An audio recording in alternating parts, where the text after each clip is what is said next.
23 years since terrorists unleashed the most concentrated burst of loss, heartache, bravery, and resilience in American history. It's also a reminder that American leaders, particularly a president, can face in a flash unimaginable strain, which embeds them in the tracks of history where day after day they must make life and death decisions, which will affect generations. The candidates vying to put on that burden met for a debate last night. One of the ways voters can see if the person they're hiring for that kind of pressure-filled day job has the temperament to handle it. Major Garrett will give us his thoughts on the night's events. We'll also evaluate new inflation data. Price increases are cooling, but what does that mean? Plus, an interview with one of the Alaska Airlines pilots who was flying when the door plug blew. We'll also have an update on fires and floods. And so help us, a report from Springfield, Ohio, on a story you might rightfully think is not worth your attention or ours in a world of such challenge, but that might be exactly why it's worth our time. We'll try to explain. The Daily Report starts in a moment.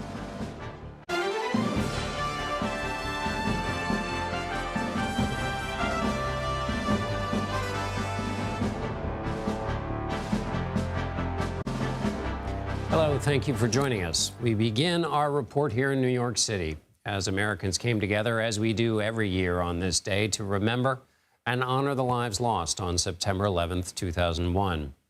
23 years ago, 2,977 people were killed in the deadliest attack on U.S. soil. At least 2,000 more have died in the years since from illnesses resulting from that day, many of them the rescuers, the men and women of the police force and fire brigades who rushed into the collapsing buildings.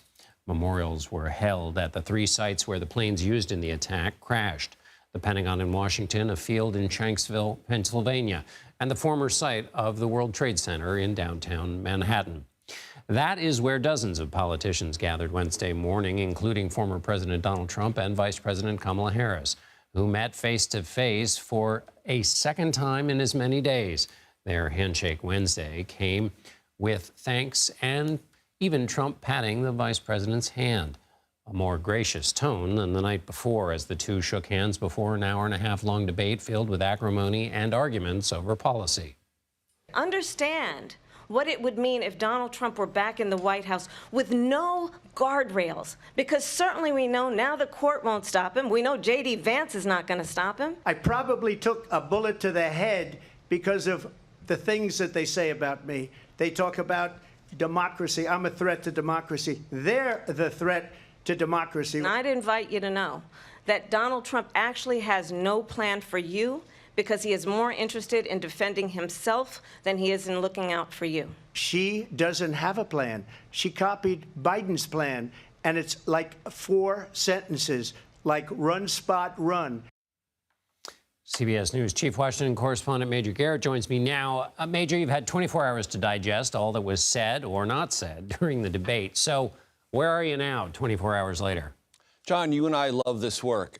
And one of the things that we've learned covering presidential debates is there's something humbling about what we regard and circle on our transcripts of moments we thought were super vital. When we go out and talk to voters, they have something else completely different circled in their minds of what stuck out to them, what resonates with them. So I'm always cautious about this process, but some things were obvious.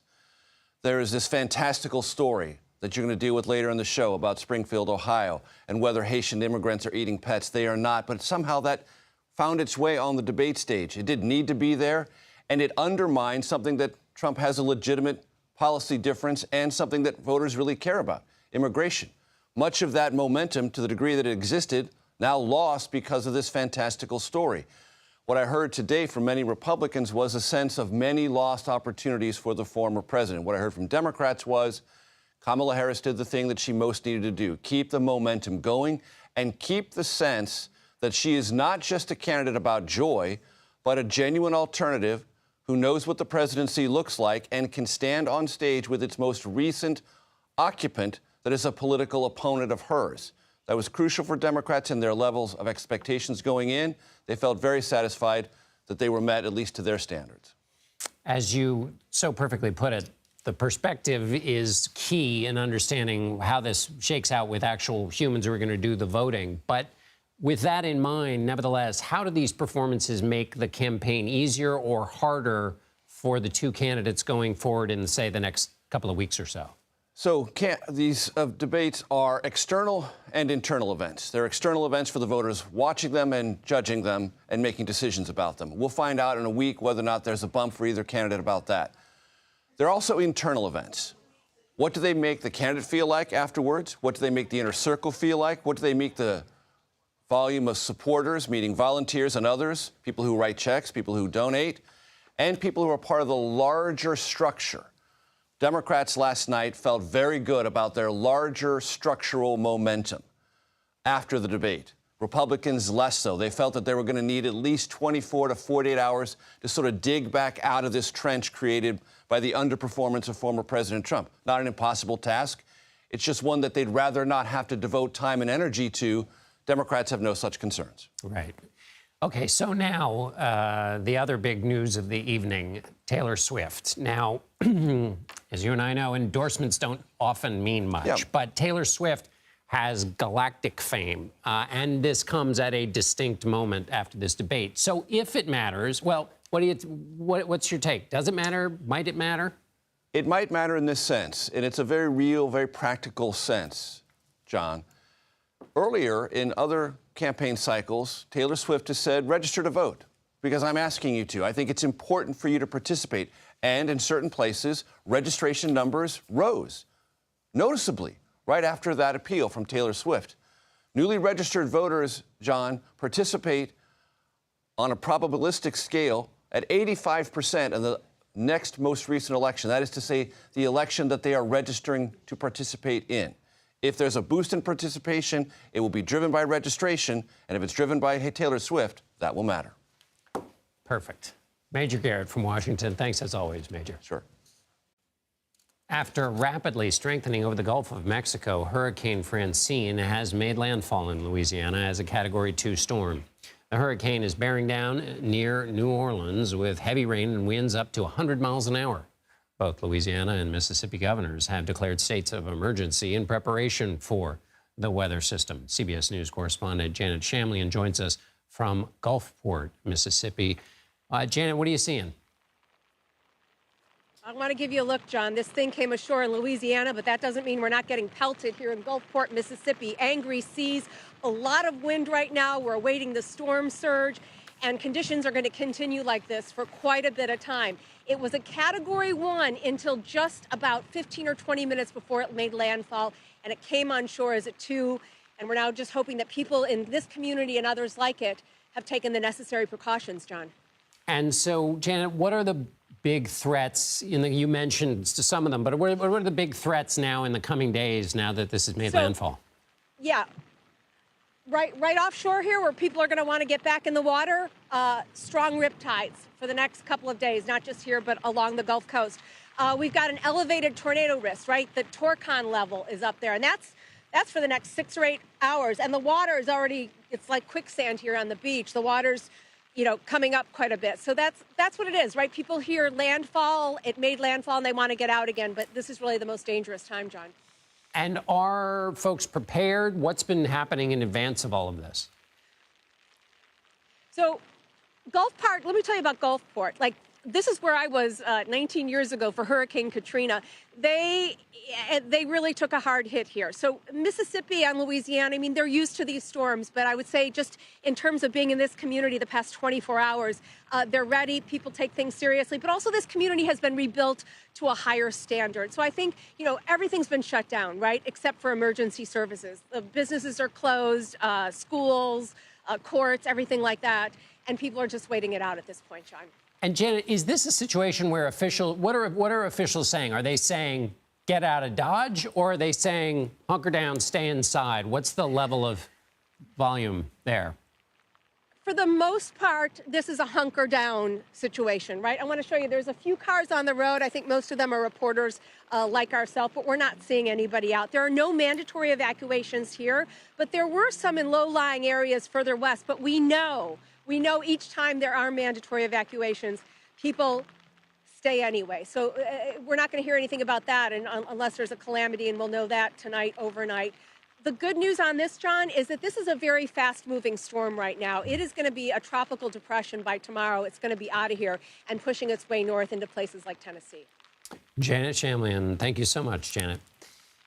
8 months ago, the door plug blew off of an Alaska Airlines 737 MAX 9 jetliner in the middle of a flight.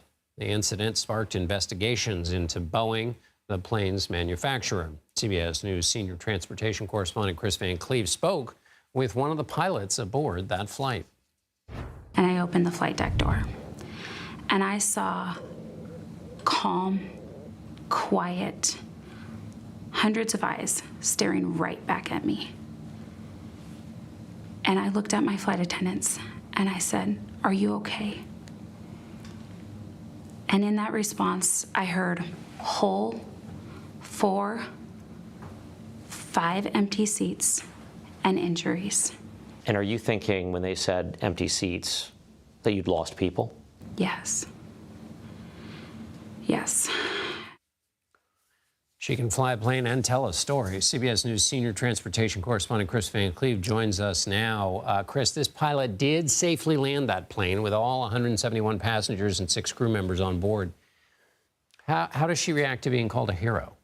Well, as you won't be surprised, John, she deflected that a little bit. But that's certainly been the conversation. You know, there were 2 pilots in that cockpit, the captain and the first officer here, that were unaware that there was a hole in the airplane. They knew the plane had depressurized, and that in and of itself was very disrupting. They described it as an explosion in her ears when the depressurization happened. But they didn't know there was a hole until after they were on the ground.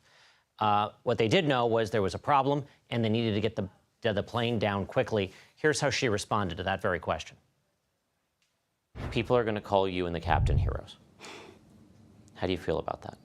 You're right. My captain is a hero. Same with the flight attendants. Same with all the personnel that was there to support us that day. And that should be celebrated. And that's really the important thing here, John, is everybody got off that airplane. You know, it was an almost full airplane, too. The fact that there was no one seated right next to where that panel blew out remains a miraculous event, really. Indeed. Any other details that she told you about that harrowing moment? You know, what stands out to her in telling this story, just how loud it was in the cockpit. You know, they felt that in their ears. There was this loud bang, and then she just described a really incredibly noisy cockpit. They have oxygen masks on. She's having trouble hearing the captain. They can't really communicate with the flight attendants. So in many ways, they were flying blind as to what was happening behind them on the airplane and really just focused on landing. She also said their oxygen masks started to fog up right as they were lining the plane up to land. It's certainly a harrowing experience. Wow. Well, that's what all that training goes into preparing them for. Remind us what investigators have found what have they found looking into this incident? Yeah, so the National Transportation Safety Board investigation is ongoing, but we know so far in their investigation, they are really focused on the manufacturing process around this airplane, because it appears that the plane left the factory without the 4 bolts that hold that door panel in place.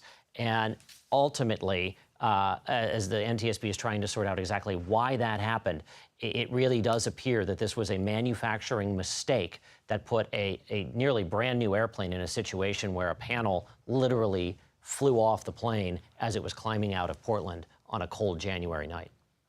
Chris Van Cleve with a fascinating interview. Thank you so much, Chris. Sure thing. Coming up, Donald Trump told a variety of lies in Tuesday night's debate, but one in particular is spotlighting a small town in the Midwest. We'll speak to our correspondent in Springfield, Ohio, about how the community is reacting to the spotlight. Plus, U.S. inflation is on a downward trend. Ahead, we'll have more analysis on the latest Consumer Price Index report and what it could mean for the future of interest rate cuts. You're streaming the Daily Report.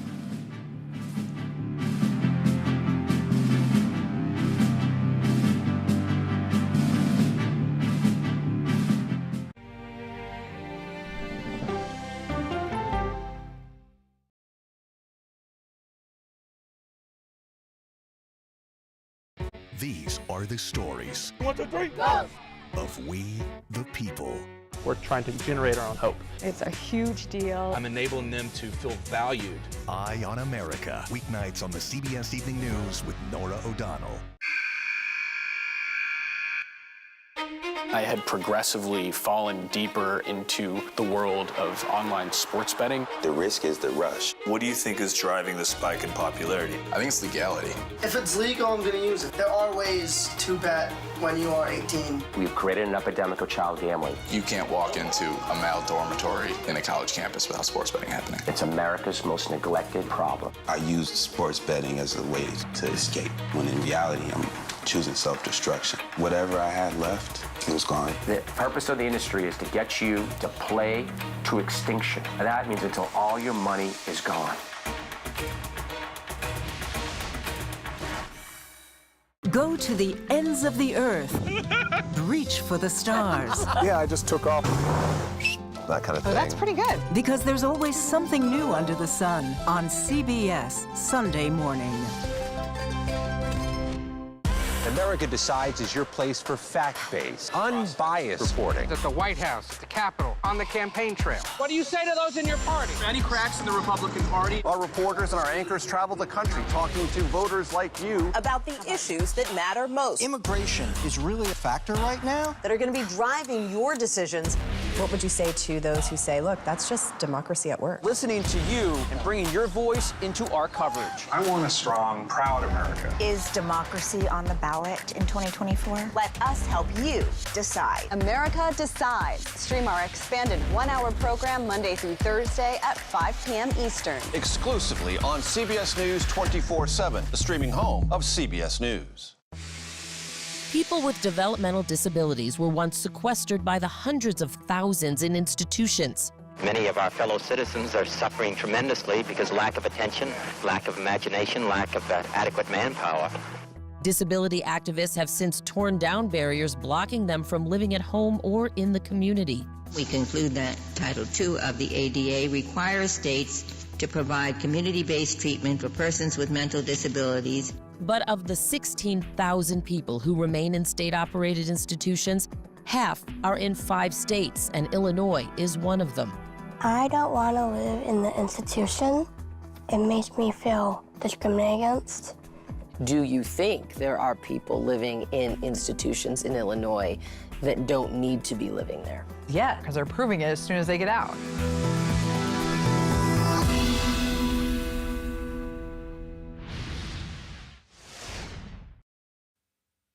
There are many debunked rumors in the world. Most don't require our attention. In fact, one of the challenges of our time is to keep our attention from being hijacked by the diversionary and frivolous. But Donald Trump and J.D. Vance, in an effort to show the damage done by lax Biden-Harris policies, have promoted a debunked rumor that Haitian migrants in Springfield, Ohio, are abducting and eating people's pets. City officials say there's, quote, no credible reports or specific claims of pets being harmed, injured, or abused by individuals within the immigrant community. When a debunked rumor is repeated, it becomes a lie. When it is spread on a large stage, like the debate stage, where Trump mentioned it last night, it becomes a lie that aims white-hot attention on small communities. Lilia Luciano is in that small community and reports on what it's like to be collateral damage in a misinformation campaign. Lilia, tell us more about the community of Springfield. Hey, John. It's hard to even address such a false issue, but here's what I've learned from people who I've talked to throughout the day today. This is one of those Rust Belt communities that had a significant amount of loss of productivity, of jobs, of population. That was towards the end of the 20th century, and now in the 21st century, there has been some industry that has recovered. I've heard that there have been, Amazon plants and other industries that have tried to flourish. And during the pandemic, a lot of people, this is from recruiters I talked to today, what the recruiter said, and pardon, it's very loud from the cars around us. But one of the recruiters was telling me is they had a really hard time filling the jobs that were available after some of these industries flourished. When that happened, word started spreading among some of the Haitian refugees and asylum seekers and immigrants in this community who were already here, who were telling their peers and their family members at a time when Haiti was enduring such a horrible collapse of its democracy, of its governance, and facing just unparalleled violence. At that time, people were fleeing Haiti out of necessity. And when they arrived in the United States, many of them, most of them now with work permits because they have temporary protected status, they were hearing from family, from friends that there were opportunities, job opportunities in this town of Springfield. As the community started growing, locals started worrying that resources may be scarce, that maybe the local organizations that were providing food, assistance, and helping immigrants navigate the job opportunities that were available would run out of those. So there was tension in this community. And then last year, there was one incident where there was one Haitian immigrant who was driving without a license and hit a school bus. One 11-year-old boy tragically died. And that's when tension hit its peak. After that, it seems that there has been a lot of misinformation spread and also a lot of concerns about safety. I talked to people who aid migrants and people who employ migrants, and also to Haitian immigrants who say sometimes, there's concern because of the language gap that is being bridged by organizations and settlement aid and resettlement agencies here has created a problem in terms of communication, in job training. But there are many hands and many people in this community who are trying to bridge that gap, to connect with the local concerns and also to connect the workforce that has emerged in this community from Haitians who have income with those job opportunities while not disregarding the concerns of the community. Of course, then you have misinformation spreading online and things that, frankly, are difficult to platform given that local officials have said this is not a real thing. So very briefly before I lose you, Lilia, what are the residents saying about this specific lie that's being spread? I talked to some locals and they said, look, it's hateful rhetoric.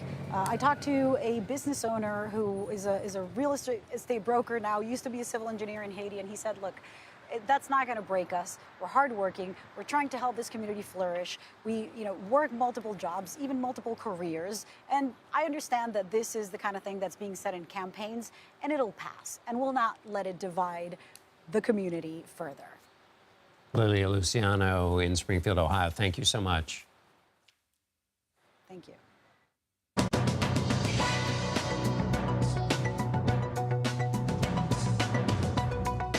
The Federal Reserve is aiming for 2% inflation to ensure price stability and long-term economic prosperity. In August, the Consumer Price Index grew at an annual rate of 2.5%. Inflation, that's slightly above the target, but down from 2.9% in July and below economists' expectations. Since this time last year, gasoline prices have fallen by nearly 12%. The Energy Information Administration says the average price of a regular gallon of gas in August was $3.39. AAA reports the current price is even lower at $3.25. Short-term inflation, the change in prices over a month, was up 0.2% last month, in part due to high food and housing costs, a sign that the Fed might interpret as evidence of lingering inflationary pressures, which might make an expected rate cut smaller than expected. For more on this, I want to bring in Martin Bakkerdax. He is a senior editor and chief markets correspondent for the financial news site The Street. Martin, it's good to be with you again. The Federal Reserve is prepared, according to its chair, to begin cutting interest rates next week as the U.S. approaches this 2% goal. How do you think they read these numbers? It's interesting, isn't it, John? Because we're seeing some stickiness in the various measurements that the Fed tries to use to sort of read the path of price pressures going into the autumn and beyond. You talk about that headline rate of 2.5%. It is getting close to the Fed's target, but when we start to strip away some of the more volatile components and we look at core underlying prices, they're still stubbornly high. We're seeing them in shelter. We're seeing them in things like insurance and daycare and all sorts of other expenses that can't really be avoided. So I think to some degree, the Fed is going to be a little bit frustrated by that. And as a result, they're probably likely to take their path of interest rate cuts a lot more patiently. Now, that might test the patience of Wall Street because they've been looking for movement from the Fed for a number of months now. They will get it next week in Washington. They just won't get as much, and they may have to wait longer for the ultimate destination. So help people understand that. The market is looking at these numbers and saying, the Fed, seeing this stickiness in inflation, might just tweak rates down 0.25% rather than 50%. Is that the thinking? And if that's the thinking, what does the market then think will happen to economic activity? Well, that's precisely right, John. I think at the moment, you have sort of a split discussion. You have those who would like to see the Fed move faster, maybe even cut interest rates by about 0.5 percentage point in order to get in front of what people think will be economic weakness going forward. There are other people who say if the Fed were to make that decision, they might be seeing things on the economic horizon that we are not. And that could induce some lack of confidence. And that's exactly what the market doesn't need at this point because there's so much uncertainty out there already. So it is a bit of a knife edge, but I think you've placed it really well in the sense that Wall Street is looking for support from the Fed. It's going to get it. It just may take a little bit longer. What else are you watching, Martin, or should anybody be watching in terms of whether the Fed is able to achieve the so-called soft landing? Outside of inflation, what else might be worth keeping an eye on? Well, Fed Chairman Jerome Powell made a keynote address at the annual retreat that they have in Jackson Hole, Wyoming. It sounds like quite a nice gathering, I must say. And they do it every year, and it's a chance for them to be a little bit wonkish in terms of policy. But his keynote address is something we all pay very much attention to. And he talked about the fact that the Fed's twin mandate, one of them is about price stability, but the other is about full employment, is coming into better balance. So the Fed is looking at the job market with a lot more clarity than maybe it did in the past. And as a result, Wall Street is very much focused on job market activity, particularly things like weekly unemployment claims, sentiment indicators from the Federation for Independent Businesses, and many others. If we see a slowdown in the job market, and there was evidence of that in the August numbers, then the Fed will be minded to move perhaps a bit more quickly, because not only will that mean slower inflation going forward, unfortunately, it could mean a cooling broader economy into the autumn months. But John, it has to be said, the economy is holding up incredibly well. The last assessment from the Atlanta Fed said the economy is ticking over at a 2.5% clip.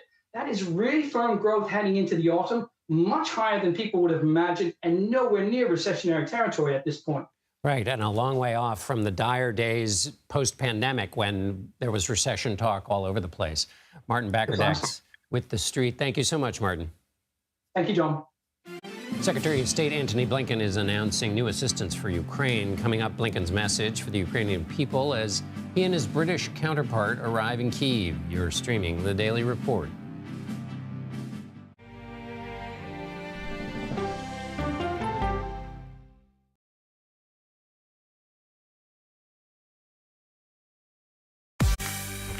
On our places, bright, shiny faces. When you wake up in the morning, we want to be your go-to team. Nate has one of the quickest minds I've ever seen. Tony has a way of making people feel comfortable. Gail has this unbelievable knack to ask the question that you're asking at home. I've been told I could talk to a tree, and that's pretty much true. I don't go to work in the morning. I go for coffee with my two good friends, and we talk about the world. Your morning routine just got better. CBS Mornings, weekdays at 7. It didn't seem like anything could happen, because nothing ever happens in East Palestine, but it did. Authorities released toxic fumes from 5 derailed train cars. Resident, please evacuate. Acute bronchitis due to chemical fumes. Did you ever have these problems before the derailment? No, ma'am. This neighborhood's not safe no more. We can assure the community that there's not vinyl chloride entering their communities. Then why are there so many people feeling these various symptoms of bloody noses or difficulty breathing, bronchitis? That's a hard question to answer. We're talking about one of the most blatant releases of a mixture of some of the most toxic chemicals that we've seen in America. I feel like now I have a duty to warn other communities. If my daughter has to watch me die of cancer, at least it saves someone else.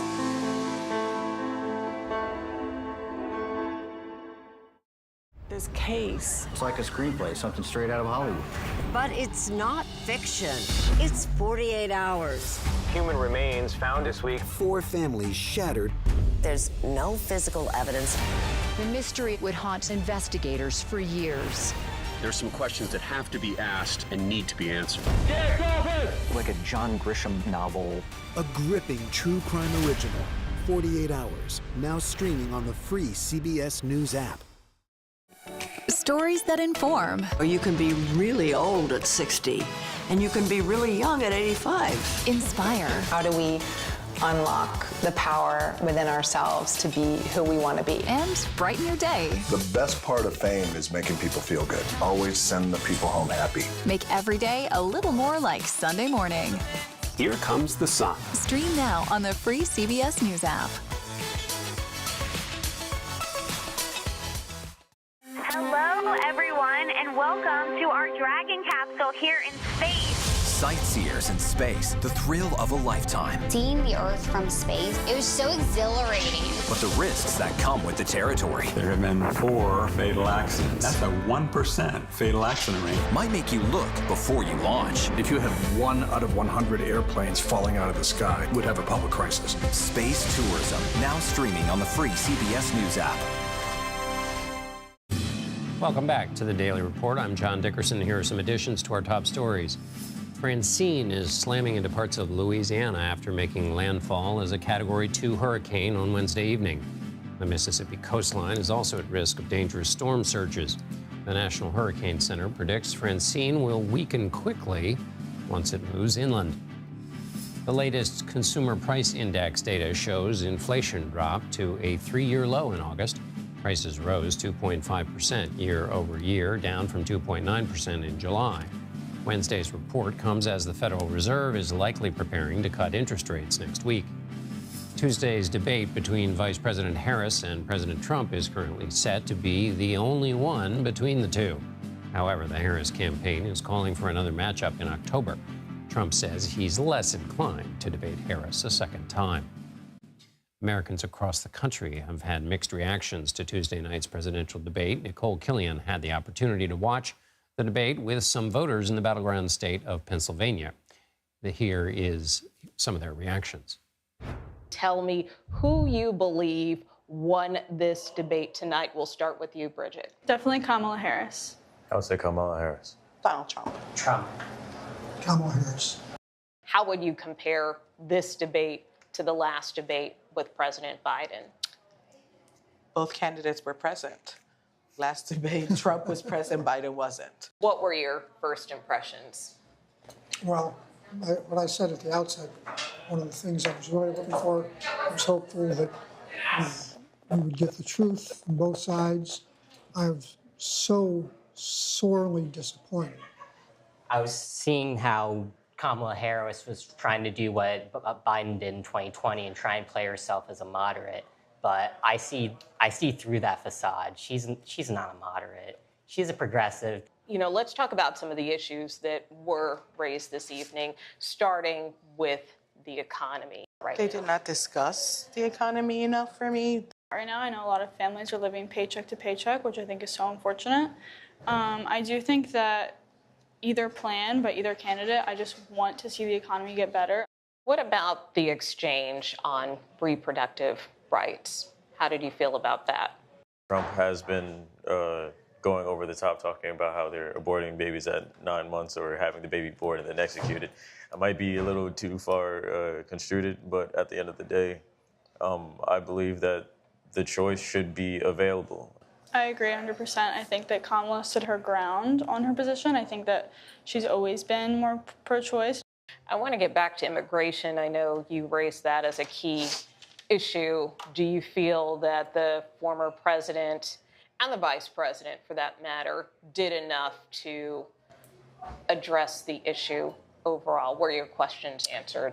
We have seen what Biden and Harris have done to this country by not securing the border.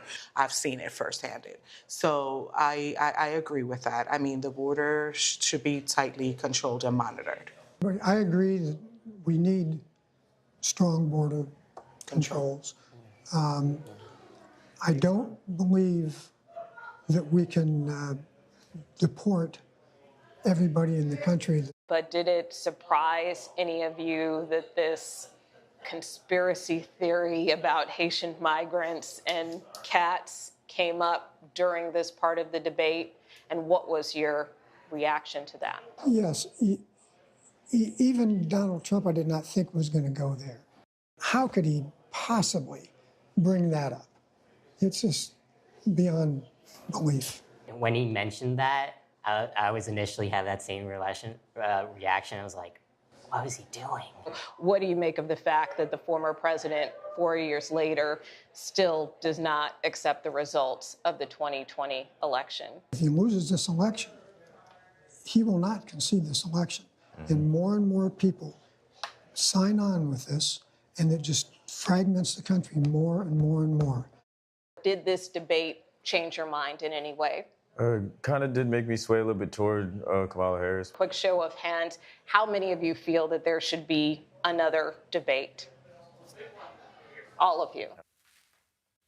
Secretary of State Antony Blinken and his British counterpart traveled to Ukraine's capital city of Kyiv Wednesday. The visit comes as Ukrainian officials seek permission to strike deep inside Russian territory using American-made weapons. The United States has so far resisted those requests out of concern it could escalate the conflict. But the U.S. continues to support Ukraine financially, with Blinken announcing $700 million of infrastructure and humanitarian assistance. We remain fully committed to Ukraine's victory, to not only ensuring that Ukraine can defend itself today, but can stand on its own feet strongly, militarily, economically, democratically, for many, many days ahead. The bottom line is this: we want Ukraine to win. Seth Jones joins us now. He's a senior vice president and director of the International Security Program at the Center for Strategic and International Studies. Seth, I want to grab on to what Blinken said there at the end. We want Ukraine to win. Donald Trump in the debate notably would not say, when pressed, whether he wanted Ukraine to win. What does that language mean for Blinken to say it? And then if a president did not say it or an administration did not say it? Well, look, I think it has a great deal of impact on what an administration is going to be willing to provide to Ukraine.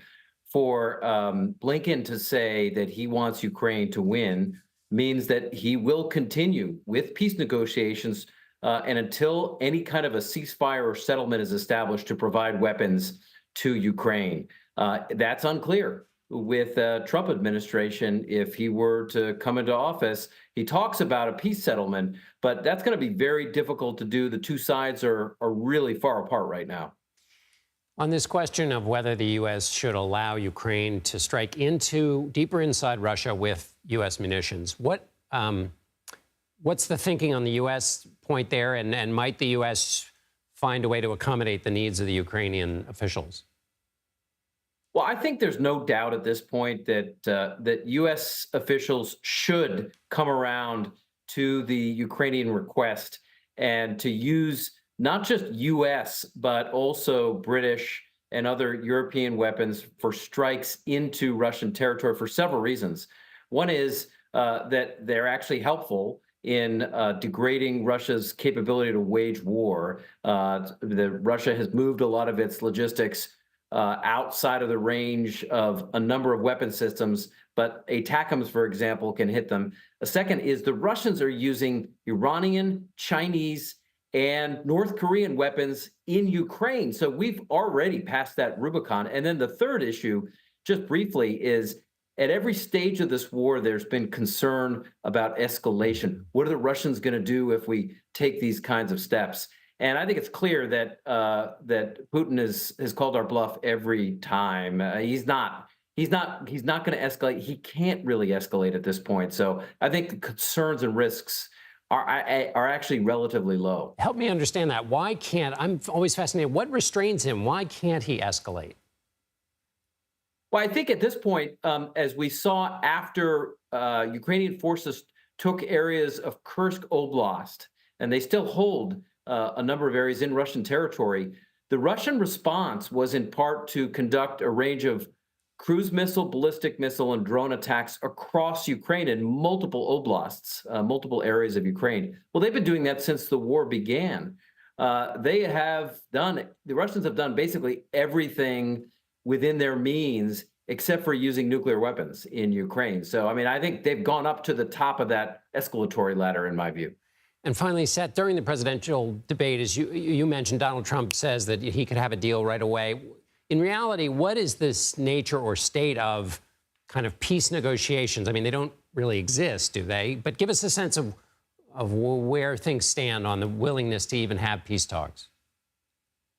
Well, I think both sides have been willing to lay out conditions. The problem is they're really far apart right now. What the Russians are asking for Ukraine is essentially to get rid of most of its conventional weapons. And after being invaded in February of 2022, what Ukrainian president in their right mind would not defend him or herself against a foreign aggressor? The Ukrainians want back the territory that the Russians have seized. So it would be very difficult domestically for someone like President Zelensky to hand over to Russia territory that Russia has seized by force. And that means that what both sides are asking for right now, they're just far apart. Seth Jones with the Center for Strategic and International Studies. Thank you so much. Thank you, as always. Israel said Wednesday it struck 30 Hezbollah targets overnight in parts of southern Lebanon. The airstrikes come one day after the IDF said it killed a senior Hezbollah commander in the same region. The Iranian-backed group later confirmed the official's death. Meanwhile, with the war in Gaza in its 11th month, Palestinian officials say an Israeli airstrike hit a UN school sheltering displaced families. CBS News senior foreign correspondent Elizabeth Palmer has more from Tel Aviv. Once again, there were Israeli airstrikes in Gaza today as the military pursues its mission to eradicate Hamas. Missiles hit the Al-Juni boys' school. It's a UN school. It's in Nusayrat refugee camp. And since the start of the war, it's been repurposed as housing for hundreds of Palestinian families. The Palestinian Health Ministry says at least 14 people were killed. Israel says it struck the building because Hamas militants were inside planning attacks. Now, it's not the first time that school has been hit. The last strike was just 2 months ago in July, and that time 16 people died. The Israeli military was also in action in the occupied West Bank. An airstrike in the city of Tubas killed 5 men the military said were armed with explosives. Israeli securities have been conducting raids in the northern West Bank for the past couple of weeks, concentrated in 2 cities and a Palestinian refugee camp where various armed groups have been operating, including Hamas and also the Iranian-backed Islamic Jihad. Since the start of the war in Gaza, Israeli troops have expanded their presence in the West Bank. Thousands of Palestinians have been arrested, and the residents have had their lives put at risk by these regular gun battles that erupt between the Israelis and Palestinian militants.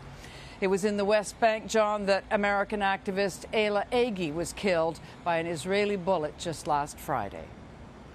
Elizabeth Palmer in Tel Aviv. Thank you. Republican House Speaker Mike Johnson has delayed a vote on a bill to keep the government funded through next year. Johnson's proposal would keep the government open for 6 months. But some of his Republican colleagues have said they are opposed to any type of short-term spending. Other GOP lawmakers have said the bill leaves military spending too low. On Wednesday, Johnson told reporters there was still work to do. We're in the consensus building business here in Congress with small majorities. That's what you do. That's what I've been doing since I became Speaker. We're having thoughtful conversations, family conversations within the Republican conference, and I believe we'll get there. Even if the bill does eventually pass the House, Senate Democrats have called it a non-starter because of a provision that would force states to obtain proof of citizenship when registering voters. Non-citizen voting is already illegal under federal law. Several wildfires are burning across Southern California, fueled by an intense heat wave in the region. The line and airport fires, which are happening in San Bernardino, Orange, and Riverside counties, have burned through more than 57,000 acres of land collectively. Officials have arrested a man on suspicion of starting the line fire on September 5th. The biggest wildfire in the state right now is the Bridge Fire. Smoke from the flames has left an orange haze over San Bernardino County. As of Wednesday afternoon, crews have made zero progress in containing the fire, which started on Sunday. It's been 23 years since the tragic 9/11 terrorist attacks. We'll get a closer look at some of the memorials from New York City. You're streaming The Daily Report.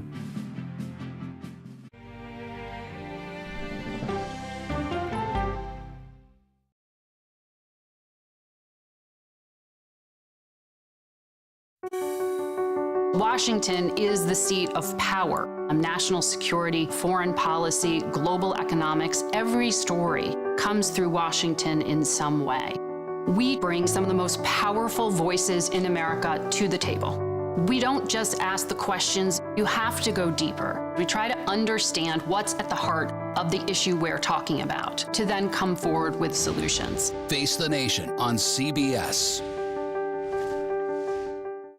The justices ruled that Harvard and the University of North Carolina violated the Constitution. In the aftermath of the Supreme Court decision to end affirmative action in college admissions, uncertainty sets in for some students of color. Affirmative action really gave us an equal opportunity. CBS Reports explores the historic decision and what it means for those chasing an opportunity to change their lives. I knew that college was the ticket to break this cycle. The end of affirmative action, now streaming on the free CBS News app. America Decides is your place for fact-based, unbiased reporting. At the White House, at the Capitol, on the campaign trail. What do you say to those in your party? Any cracks in the Republican Party? Our reporters and our anchors travel the country talking to voters like you about the issues that matter most. Immigration is really a factor right now that are going to be driving your decisions.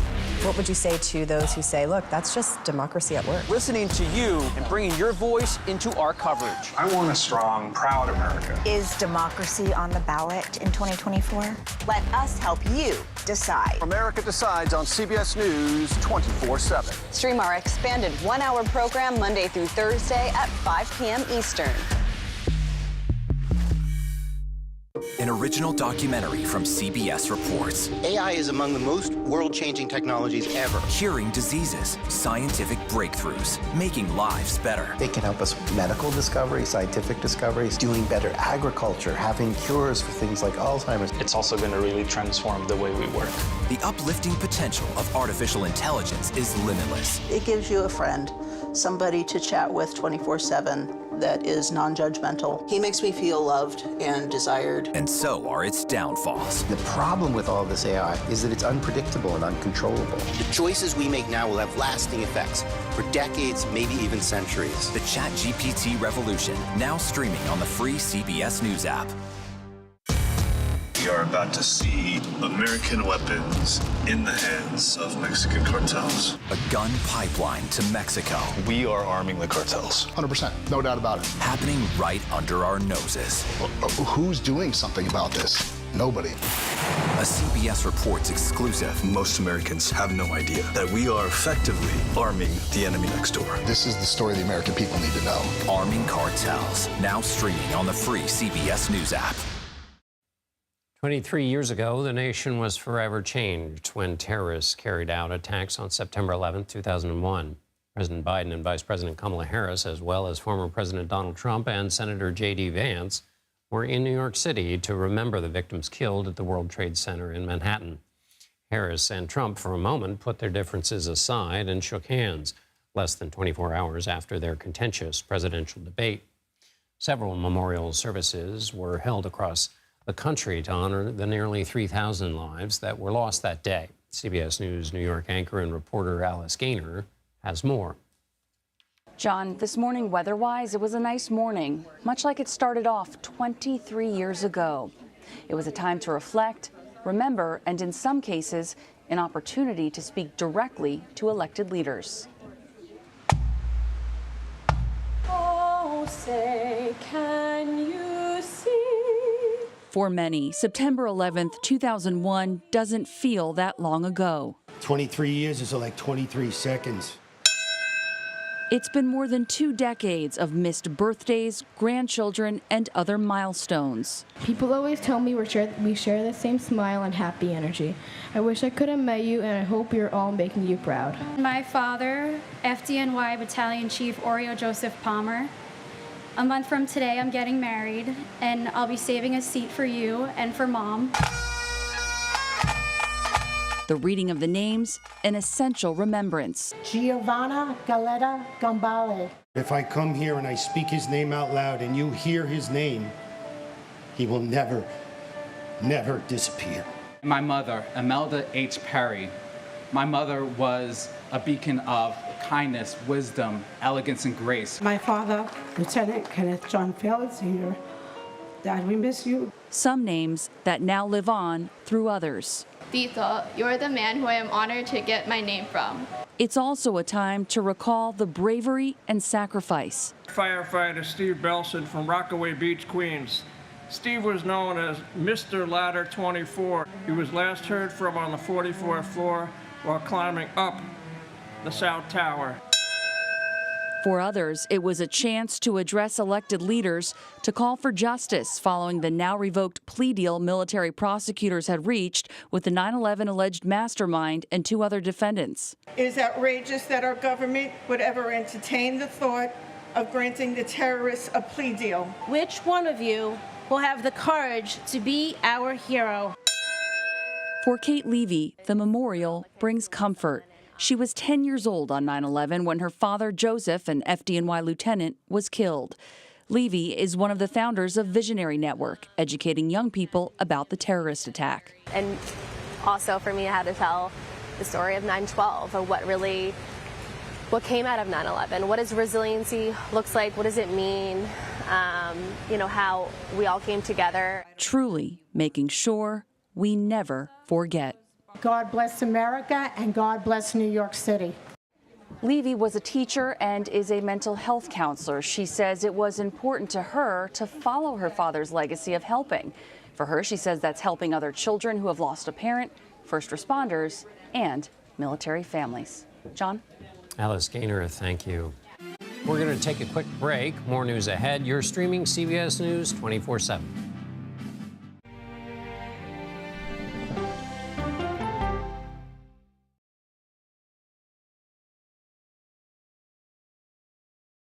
Go to the ends of the earth. Right now. We got something crazy.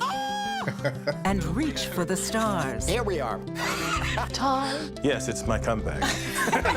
Hey, this is pretty fun. But wait, there's more. Experience thought-provoking. Welcome to the idea of being a human being. Innovative and truly original reporting. Look through a telescope and go, wow. Because there's always something new under the sun on CBS Sunday morning. At this moment, terrorists could be plotting another attack. 9/11 triggered a counter-terrorist system that included a secret database. This person needs a closer look. A growing list of nearly 2 million people, including some Americans who say they're innocent. On 1-hour flight, I have to spend 6 hours to go and come back. CBS Reports explores the system, the people responsible for it, and those pushing for change. I'm not fighting against them. I'm fighting for them to do the right thing. The Watch List, now streaming on the free CBS News app. Don't miss true crime anytime you want, anywhere you go. With the 48 Hours podcast. Real crimes, real lives, real justice. There's some questions that have to be asked and need to be answered. Listen to 48 Hours on Apple Podcasts. An original documentary from CBS Reports. Imagine yourself in Manhattan with no police, no army, no mayor. The people of Haiti stare down poverty, corruption, natural disasters, and violence. 90% of the guns that are used by gangs in Haiti are American guns. But with an unbreakable spirit and eternal optimism. There are days where I cry, but we can't be discouraged. We still believe in Haiti. They're still able to look ahead with hope. Haiti is on the brink of transformation, a radical shift. Haitians are coming together and saying things must change. Fighting for Haiti, now streaming on the free CBS News app.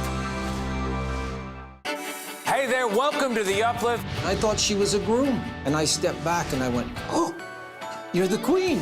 She's going to be with me every instant that I'm alive. I just wanted to see if you'd go to Disneyland with me today. I look over at him and he's smiling. I'm going to remember that the rest of my life. They told us when he was going to be born, he was only going to live for 30 minutes. It's really a miracle that he's with us today. The Uplift. Stream now on the free CBS News app.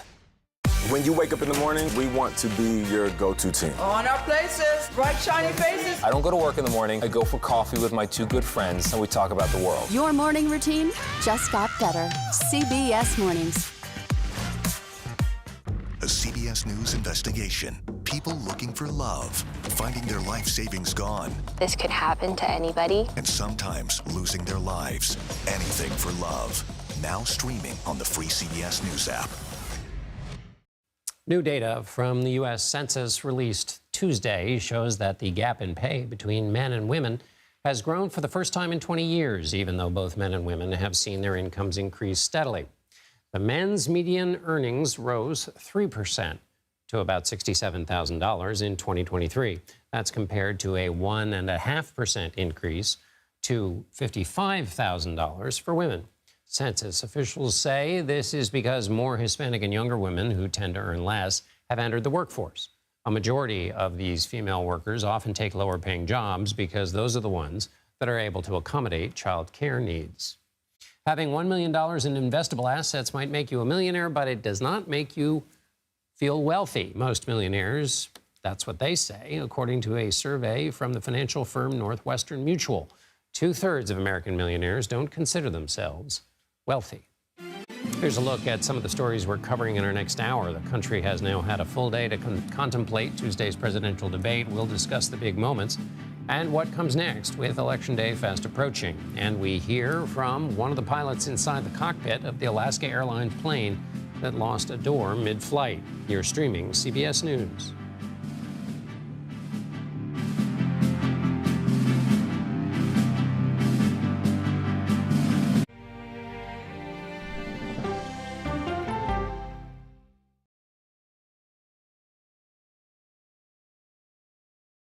Okay, so let's just start at the beginning. Well, let me start with this. What is at stake here? What is the answer then? Do you know why? You want me to just keep going? Is that a good thing or a bad thing? Were there death threats? How is this possible? What's wrong with that argument? Are you saying they lied? Have you told the government that? Why won't you say the word crisis? You're not answering my question. Is that scary? Does that make sense? What do you mean?